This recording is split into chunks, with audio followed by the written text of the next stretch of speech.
നമസ്കാരം പ്രിയ Amrita T V പ്രേക്ഷകരെ, ന്യായവിധിയിലേക്ക് വീണ്ടും സ്വാഗതം. ഞാൻ advocate Rajesh V R, Kerala ഹൈക്കോടതിയിലെ അമൃത ടെലിവിഷൻ്റെ നിയമകാര്യ ലേഖകൻ. എല്ലായിടത്തും ചർച്ച ചെയ്യപ്പെടുന്ന ഒരു വിഷയമാണ് ദിലീപിനെ വെറുതെ വിട്ടു. എന്തുകൊണ്ട് വെറുതെ വിട്ടു? അതാണ് ഇന്നത്തെ വിഷയം. ദിലീപിനെതിരെ തെളിവില്ലാത്തത് കൊണ്ട് കോടതി വെറുതെ വിട്ടു. ആ കേസിൻ്റെ ട്രയൽ നടത്തുവാൻ അധികാരമുള്ള ഒരു കോടതി സുപ്രീം കോടതിയുടെ നിർദ്ദേശപ്രകാരം വിചാരണ നടത്തി കോടതിയിൽ വന്ന തെളിവുകൾ പരിശോധിച്ച് കണ്ടെത്തിയിരിക്കുന്നു, 8ാം പ്രതിയായ ദിലീപിനെതിരെ ശിക്ഷ നൽകുവാനുള്ള തെളിവുകളില്ല. നമ്മുടെ നീതിന്യായ വ്യവസ്ഥയിൽ പ്രതിക്ക് കിട്ടുന്ന ഒരു പ്രിവിലേജ് ഉണ്ട്. എല്ലാ കേസിലെയും പ്രതികൾക്ക് ഈ ഒരു സംരക്ഷണമുണ്ട്. അത് ഭരണഘടനയുടെ ആർട്ടിക്കിൾ 20ൻ്റെ 3ാം പിരിവിൽ നൽകിയിട്ടുള്ള ഒരു മൗലികാവകാശമാണ്. ഒരു പ്രതിയോടും അയാൾക്കെതിരെയുള്ള തെളിവുകൾ നൽകുവാൻ ആവശ്യപ്പെടാൻ കോടതിക്ക് അധികാരമില്ല. ഇങ്ങനെ ഒരു ഭരണഘടനാ സംരക്ഷണം എന്തുകൊണ്ട് നൽകി എന്ന് പരിശോധിക്കുമ്പോൾ, ഒരു കുറ്റകൃത്യം സംഭവിച്ചാൽ അത് കോടതിക്ക് മുന്നിൽ സംശയാതീതമായി തെളിയിക്കപ്പെടണം. എങ്കിൽ മാത്രമേ പ്രതിയെ ശിക്ഷിക്കാനാവൂ. അങ്ങനെയാണെങ്കിലേ കോടതിക്ക് ഈ പ്രതിക്ക് ശിക്ഷ നൽകുവാനുള്ള അധികാരമുള്ളൂ. സംശയാതീതമായി തെളിയിക്കേണ്ടതാരാ? അത് പ്രോസിക്യൂഷൻ്റെ ചുമതലയാണ്. അതായത് അന്വേഷണ ഉദ്യോഗസ്ഥർ കണ്ടെത്തി കോടതിയിൽ ഹാജരാക്കുന്ന തെളിവുകൾ. ഈ തെളിവുകളാണ് ഈ പ്രതിക്ക് ശിക്ഷ നൽകണോ വേണ്ടയോ എന്ന് കോടതിക്ക് തീരുമാനിക്കാനുള്ള അവസരം നൽകുന്നത്. പലപ്പോഴും പല ചർച്ചകളും ഞാൻ കണ്ടപ്പോൾ ഈ കേസിൻ്റെ ഉത്തരവ് മുഴുവൻ വായിക്കാതെയാണ് പലരും വന്ന് ദിലീപിനെ ശിക്ഷിക്കണം എന്ന് പറഞ്ഞതായിട്ടാണ് എനിക്ക് തോന്നിയത്. നമ്മുടെ നീതിന്യായ വ്യവസ്ഥ അനുസരിച്ച് അങ്ങനെ ഒരു പ്രതിയെയും ശിക്ഷിക്കാനാവില്ല. പ്രതിക്കെതിരെ ശക്തമായ തെളിവുകൾ കോടതിയിലെത്തണം. ഇവിടെ ഈ ദിലീപ് ഗൂഢാലോചന നടത്തിയെന്ന ആരോപണം പല സ്ഥലത്ത് വെച്ച്, ഹോട്ടലിൽ വെച്ച്, ടെന്നീസ് ക്ലബ്ബിൽ വെച്ച്, ഇതിനൊന്നുമുള്ള വ്യക്തമായ തെളിവുകൾ പ്രോസിക്യൂഷന് കോടതിയിൽ നൽകാനായിട്ടില്ല. ഉത്തരവ് വായിച്ചാൽ അങ്ങനെയാണ് കേട്ടോ മനസ്സിലാവുന്നത്. അത് ആ ന്യായാധിപയുടെ കണ്ടെത്തലാണ്. അതിനെതിരെ സർക്കാർ അപ്പീൽ പോകുന്നുണ്ടല്ലോ. ഹൈക്കോടതി, മേൽക്കോടതി പരിശോധിക്കട്ടെ. പക്ഷെ അതിനിടയ്ക്ക് ഈ നിയമ സംവിധാനത്തെ മുഴുവനും സംശയത്തിൻ്റെ നിഴലിൽ നിർത്തുന്ന രീതിയിൽ മാധ്യമങ്ങൾ വഴിയും സമൂഹ മാധ്യമങ്ങൾ വഴിയും കോടതിയെ കുറ്റം പറയുന്നവരോട് എനിക്ക് പറയാനുള്ള ഒന്നേ ഉള്ളൂ: ദയവ് ചെയ്ത് കോടതികൾക്കെതിരെ, ആ സംവിധാനത്തിനെതിരെ അങ്ങനെ ആരും പ്രവർത്തിക്കരുത്. കാരണം ഈ സംവിധാനം ഉള്ളത് കൊണ്ടാണ് ഇവിടെ ജനാധിപത്യം നിലനിന്ന് പോകുന്നത്.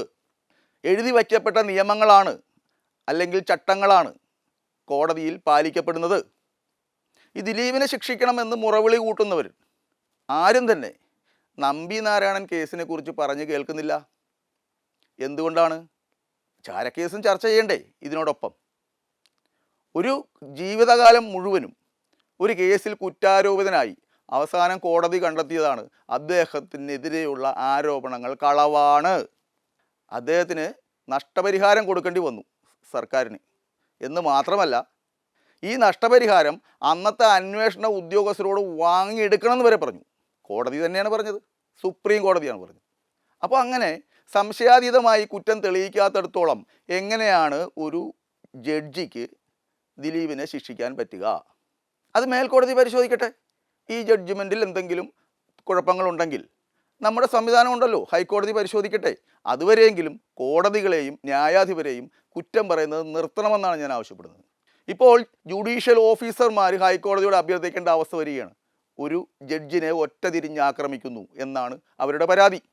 മുമ്പ് ഹൈക്കോടതിയിലൊരു ന്യായാധിപൻ വളരെ സങ്കടത്തോടു കൂടി ഹൈക്കോടതിയിലൊരു മീറ്റിങ്ങിൽ പറഞ്ഞു, മറുപടി പറയാൻ പറ്റാത്ത ഞങ്ങളെ കെട്ടിയിട്ട് തല്ലരുതെന്ന്. അങ്ങനെ വരെ പറയേണ്ടി വന്നു ന്യായാധിപർക്ക്. നമ്മുടെ ഈ സിസ്റ്റത്തെ മുന്നോട്ട് കൊണ്ടുപോകാൻ പ്രവർത്തിക്കുന്ന ന്യായാധിപരെ ഒറ്റ തിരിഞ്ഞ് ആക്രമിക്കുന്നത് ശരിയല്ല. എൻ്റെ അഭിപ്രായത്തിൽ ഈ കോടതിക്കെതിരെ പരാമർശിച്ച എല്ലാവരെയും കോടതിയലക്ഷ്യ കേസെടുത്ത് കനത്ത ശിക്ഷ നൽകണമെന്നാണ്. അല്ലെങ്കിൽ നൽകാവുന്ന നിയമം അനുവദിച്ചിട്ടുള്ള ശിക്ഷ. എങ്കിൽ മാത്രമേ ഇങ്ങനത്തെ ആക്രമണങ്ങൾക്ക് ഒരു ശമനം ഉണ്ടാവുകയുള്ളൂ. ഇനി ദിലീപിൻ്റെ കേസിലേക്ക് വരാം. 1 മുതൽ 8 വരെ പ്രതികളുണ്ടായിരുന്നു. അതിനു മുൻപ് 1 മുതൽ 12 വരെ പ്രതികളുണ്ടായിരുന്നു. ഈ 12 പ്രതികളിൽ 2 പേരെ അഭിഭാഷകരെ ഹൈക്കോടതി തന്നെ ഒഴിവാക്കി.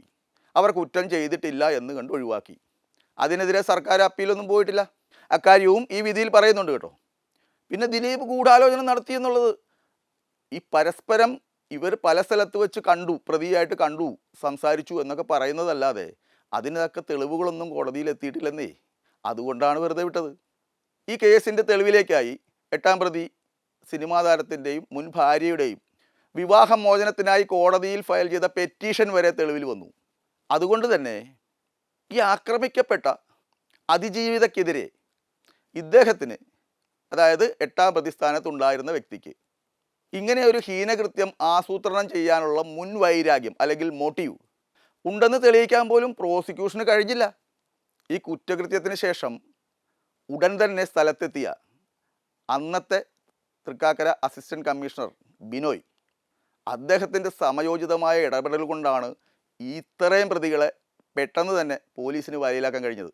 കാരണം 2-ാം പ്രതിയെ തടഞ്ഞു വയ്ക്കാൻ പെട്ടെന്ന് തന്നെ നിർദ്ദേശം നൽകിയത് ആ DYSP ആണ്, അസിസ്റ്റൻറ്റ് കമ്മീഷണർ. ആ സമയോചിതമായ ഇടപെടൽ കൊണ്ടാണ് മറ്റ് പ്രതികളിലേക്ക് എത്താനും 2-ാം പ്രതിയെ ചോദ്യം ചെയ്ത് കൂടുതൽ തെളിവുകൾ ശേഖരിക്കാനും പോലീസിന് കഴിഞ്ഞത്.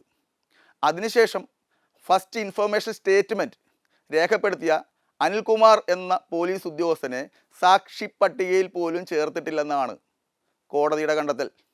തുടർന്നങ്ങോട്ട് പ്രോസിക്യൂഷൻ ഹാജരാക്കിയ പല തെളിവുകളുടെയും പ്രാധാന്യമില്ലായ്മ ചൂണ്ടിക്കാണിച്ചുകൊണ്ട് തന്നെയാണ് ദിലീപിനെ വെറുതെ വിട്ടത്. അതുകൊണ്ട് തന്നെ കോടതി വിധിയെ മാനിക്കുക.